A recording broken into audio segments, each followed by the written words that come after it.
students, welcome back to my YouTube channel Knowledge Tree. Children, today I am going to explain a beautiful and a deep poem written by one of the greatest poet of America, Robert Frost. Robert Frost was a great American poet who got 4 Pulitzer Prize in his lifetime. तो बच्चों, आज मैं आप लोगों को Robert Frost की एक सुंदर और गहन कविता, आप कहेंगे मैडम आप गहन क्यों कह रही हैं? गहन इसलिए कह रही हूँ क्योंकि इस कविता का शाब्दिक अर्थ कुछ और है और वास्तविक अर्थ कुछ और है, जो आपको इस कविता को सुनने के बाद समझ आएगा। इसलिए कवि रॉबर्ट फ्रॉस्ट ने लिखा है stopping by the woods on a snowy evening. तो सबसे पहले हम जानते हैं इस महान कवि के बारे में। तो बच्चों, कवि रॉबर्ट फ्रॉस्ट ने इनका जन्म 26 मार्च 1874 को सैन फ्रांसिस्को में हुआ था और इनकी मृत्यु 29 जनवरी 1963 को हुई। तो ये तो था जन्म। अब जानते हैं इनके जीवन के बारे में। बच्चों, जो रॉबर्ट फ्रॉस्ट थे, इनका जीवन काफी चुनौतीपूर्ण रहा, संघर्षों से भरा हुआ, त्रासदियों से भरा हुआ, जिसके बारे में मैं आपको बताऊं। जब रॉबर्ट फ्रॉस्ट 11 वर्ष की आयु के थे तो इनके पिता की मृत्यु ट्यूबरक्लोसिस से हो गई और इनके परिवार की कुल जमा पूंजी उस समय मात्र $8 थी। आप समझ सकते हैं, इतना बड़ा संसार और $8 की जमा पूंजी के साथ उस घर के मालिक उन्हें इस दुनिया में छोड़कर चले गए।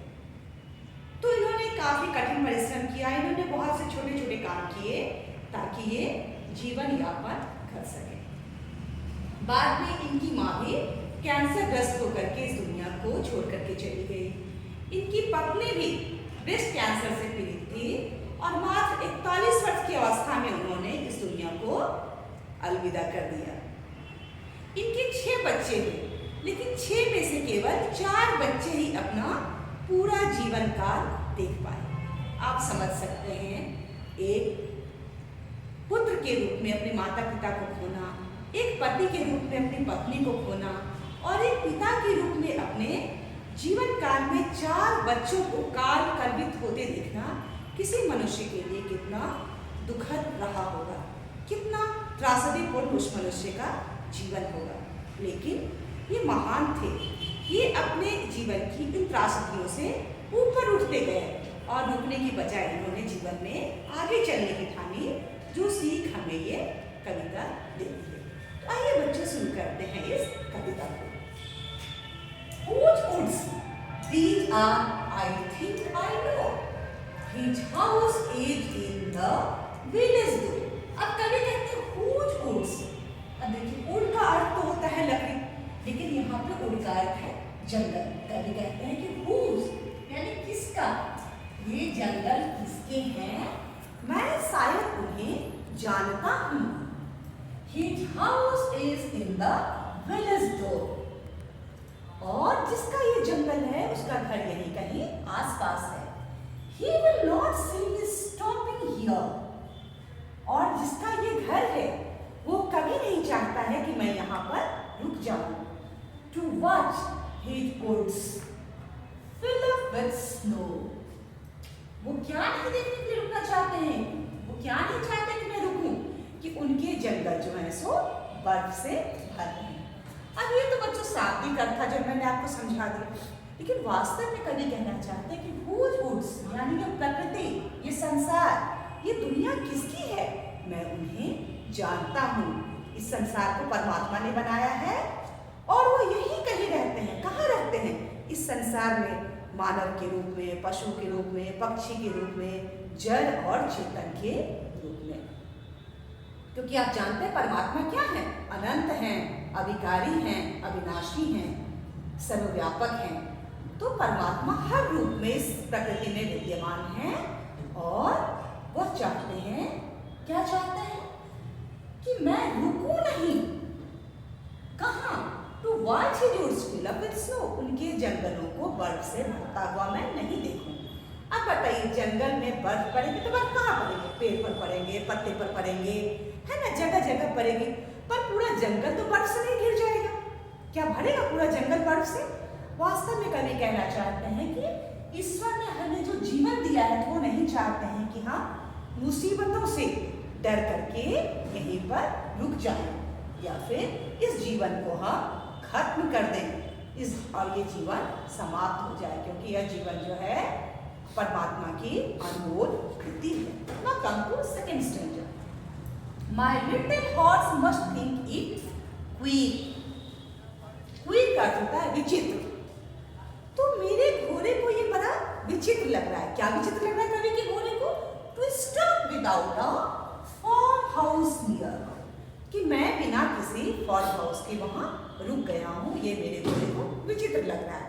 अब देखिए कवि जो है सो गए हैं, अपने घोड़े पर सवार होकर आए हैं और वह एक बर्फीली तूफानी रात है, तो जाहिर है घोड़ा थक चुका है और घोड़ा ऐसे में क्या चाह रहा है? एक ऐसी जगह जहां उसे चारा मिले, आराम करने की जगह मिले।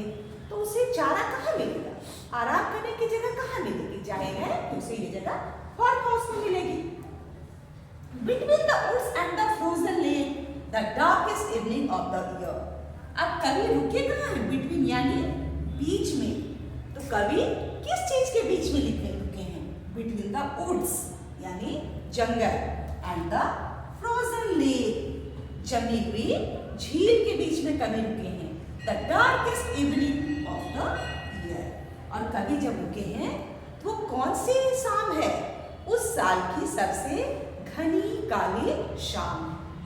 अब बच्चों वास्तव में होता क्या है कि मैंने आपको बताया कि रॉबर्ट फ्रॉस्ट का जीवन काफी चुनौतीपूर्ण रहा, उन्होंने काफी आर्थिक संकट देखे। यह घटना 1915 के आसपास की है, जब रॉबर्ट फ्रॉस्ट शहर गए थे अंडे बेचने।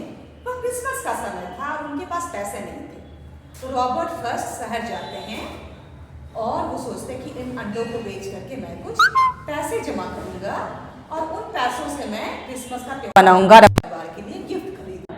लेकिन रॉबर्ट फ्रॉस्ट को निराशा हाथ लगती है और उन्हें पैसे नहीं मिलते हैं, और जो वापस लौटते हैं शहर से तो रास्ते में ही जंगल पड़ता है। कौन सा जंगल? जिसके बारे में कवि ने लिखा है ह्यूज वुड्स। तो ये जंगल पड़ता है। कवि सोचते हैं कि क्यों ना मैं थोड़ी देर यहाँ ठहर जाऊं, शायद मेरा मन शांत हो जाए। तो कवि मन को शांत करने के लिए उस जंगल में रुकते हैं। तो आप बताइए कि आपके यहाँ दिवाली का त्योहार हो और आपके पापा के पास पैसे ना हो कि वो आपको पटाखे खरीद के दे सकें, मिठाई दे सकें, तो आपके पापा का मन कितना दुखी होगा। या फिर ईद का त्योहार हो और आपके अम्मी अब्बू के पास पैसे ना हो आपके लिए नए कपड़े खरीदने या आपको ईदी देने के लिए, आप समझ सकते हैं कि वो कितने दुखी होंगे। कुछ यही स्थिति रॉबर्ट फ्रॉस्ट की थी।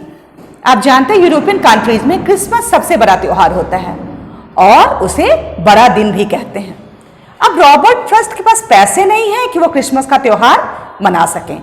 तो एक घर के मुखिया के लिए, एक पिता के लिए, एक पति के लिए कितने दुख की बात है कि वह अपने परिवार वालों को इतना पैसा नहीं दे पा रहे कि उनके लिए उपहार खरीद सकें। तो इसलिए कवि ने कहा darkest evening of the year, यानी वह शायद उनके जीवन की सबसे काली शाम थी उस साल की, जबकि वो पैसे का इंतजाम नहीं कर पाए। या फिर एक और बात हो सकती है कि यह घटना क्रिसमस के आसपास की है। तो कवि जब गए हैं तो वह 20 से 22 दिसंबर के बीच का समय रहा होगा। तो उस समय की जो रात होती है वह सबसे काली होती है, सबसे गहरी होती है, सबसे लंबी होती है। शायद इसलिए भी कवि ने इसे कहा है darkest evening of the year. Now children, come to third stanza. He gives his harness bell a shake. He का उपयोग कवि ने किया है अपने घोड़े के लिए। हार्नेस यानी लगाम। तो घोड़े के लगाम में जो घंटियां बजी लगी हुई हैं वो उन्हें हिलाता है। क्यों हिला रहा है? To ask if there is some mistake. वो अपने मालिक से पूछ रहा है कि क्या कोई गलती हो गई है, आखिर आप यहां क्यों रुके हैं। The only other sounds the sweep. और जहां कवि रुके वहां एकमात्र आवाज आ रही, साई साई की आवाज। जैसे घर में आपकी मम्मी झाड़ू लगाती है, देखते कभी कभी वो स्वीप करने की आवाज आती, धीरे धीरे से आवाज आती है। तो कुछ ऐसे ही साई साई की आवाज है। अब वो साई साई की आवाज किसकी है बच्चों? Of easy wind and downy flake. वह ठंडी हवाओं की आवाज है, बर्फीले तूफान की आवाज है, डाउनी फ्लेक जो बर्फ के छोटे छोटे टुकड़े टूट करके बिखर रहे हैं, ये आवाज उनकी है। बच्चों वास्तव में क्या है कि he gives his harness bell a shake, वास्तव में यह कवि का अवचेतन मन है। ये हार्नेस बेल कौन है? ये हार्नेस बेल है कवि की चेतना, जो कि उसे समझा रही है, उसे जागृत कर रही है कि तुम रुक क्यों गए हो, हमारा जीवन यहीं पे नहीं ठहर जाता। और जीवन में उतार चढ़ाव तो आते रहते हैं, सुख दुख तो आते रहते हैं, तो क्या हम उससे निराश हो जाएं? हमारे जीवन में ऐसे ही आंधी तूफान आते रहेंगे, सुख दुख विपत्तियां आती रहेंगी, पर तुम्हें रुकना नहीं है। वास्तव में ये जो है हार्नेस बेल है, ये कवि का अवचेतन मन है और कवि की चेतना उसे जागृत करे। Now children come to the fourth stanza. तो बच्चों इस फोर्थ स्टैंजा को पढ़ने से पहले मैं आपको बताना चाहूंगी जो हमारे प्रथम प्रधानमंत्री थे पंडित जवाहरलाल नेहरू, आप जानते हो एक महान लेखक थे और उन्होंने बहुत सी पुस्तकें लिखी, वो एक महान विद्वान थे।